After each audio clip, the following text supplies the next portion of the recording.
The Legend of Meng Jiangnü, Part 1.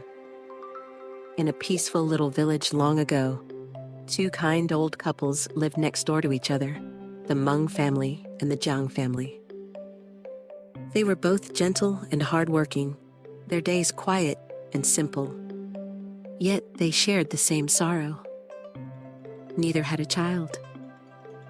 Every evening, when the sky turned red with sunset, the two families would sit together in their courtyards and talk. Whenever the topic of children came up, the old women's eyes filled with tears. They prayed at temples, burned incense, and begged the gods for a child, but no baby ever came. At last, they could only sigh and accept their fate. One spring, old Meng planted a gourd vine by the wall of his courtyard. He tended it with great care, watering it at dawn, weeding it at dusk, talking to it as if it were a dear friend. The vine seemed to understand his love and grew faster than any plant he had ever seen. Before long, it climbed over the wall and stretched its green tendrils into the Jiang family's yard. Old Meng chuckled when he saw it. "This little one must be visiting our neighbors," he said. Old Jiang found the vine charming too.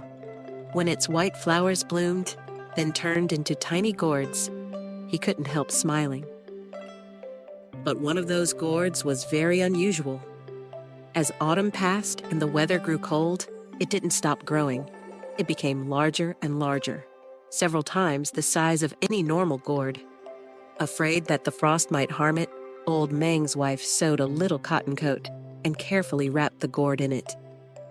When the vine finally turned yellow and withered, they knew the gourd was ripe. The two families gathered around it, ready to cut it open and make ladles. Old Jiang had just sawed twice when whoosh! A cloud of white mist burst out of the gourd. Old Jiang's wife jumped back, shouting, "This is strange!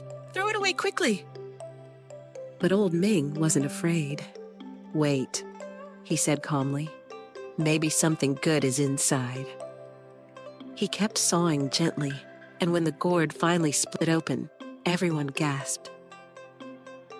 Inside was a soft white membrane, and within it lay a plump baby girl, fair and rosy like a little angel. She had bright round eyes, long lashes, and tiny red lips that looked as if they'd been painted.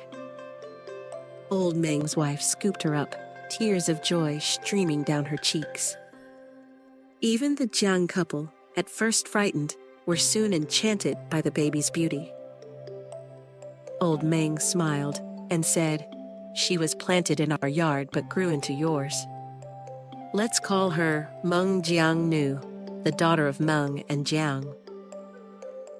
Years passed, and Meng Jiangnü grew into a graceful young woman. She was as lovely as a spring blossom and as clever as she was kind. She could play the zither, paint, write poetry, and play chess. Everything she learned came easily to her. The Jiang couple often looked at her with quiet regret, whispering, "If only we had claimed her as our own back then." When Meng Jiangnü reached marrying age, her parents began looking for a good match. Many fine young men from nearby villages came forward, but she shook her head each time.